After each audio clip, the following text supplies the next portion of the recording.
یہ ایک جڑی بوٹی ہے ہاتھی سنڈی۔ فولاد، چاندی، تانبا، یہ سخت قسم کی جو دھاتیں ہیں وہ بہت آسانی سے کشتہ ہو جاتی ہیں۔ السلام علیکم ورحمۃ اللہ سامعین، نکلے تو ہم تھے کہ ہم آج بیر بھوٹی کو تلاش کریں اور آپ کو بیر بھوٹی کے متعلق معلومات فراہم کریں۔ موسم ساون کی برسات کے بعد، برسات کے موسم میں یہ چھوٹا سا کیڑا ہوتا ہے جسے کرم مخمل کہتے ہیں۔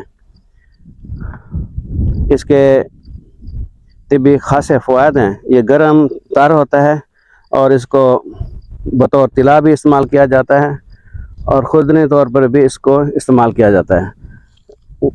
وہ تو فی الحال ہمیں نہیں ملی، لیکن یہاں پہ ہاتھی سنڈی، یہ ایک جڑی بوٹی ہے ہاتھی سنڈی، طب کے اندر بہت زیادہ استعمال کی جاتی ہے۔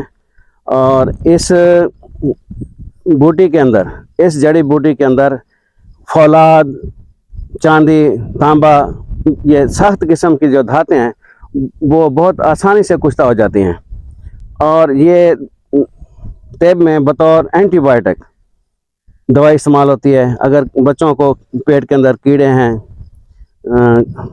کدو دانے ہیں، تو اس کو 1 تولہ کی مقدار میں گھوٹ کے چھان کے بچوں کو پلا دیا جائے تو پیٹ کے کیڑے جو ہیں یا کدو دانے ہیں وہ ختم ہو جاتے ہیں، مر کے باہر نکل آتے ہیں۔ اور زخموں کو چھڑانے کے لیے، اگر کسی قسم کا کوئی پیچیدہ پرانا زخم ہے تو اس کا اپٹن بنا کے، لیسی بنا کے زخموں پر باندھا جاتا ہے اور زخم مندمل ہو جاتے ہیں۔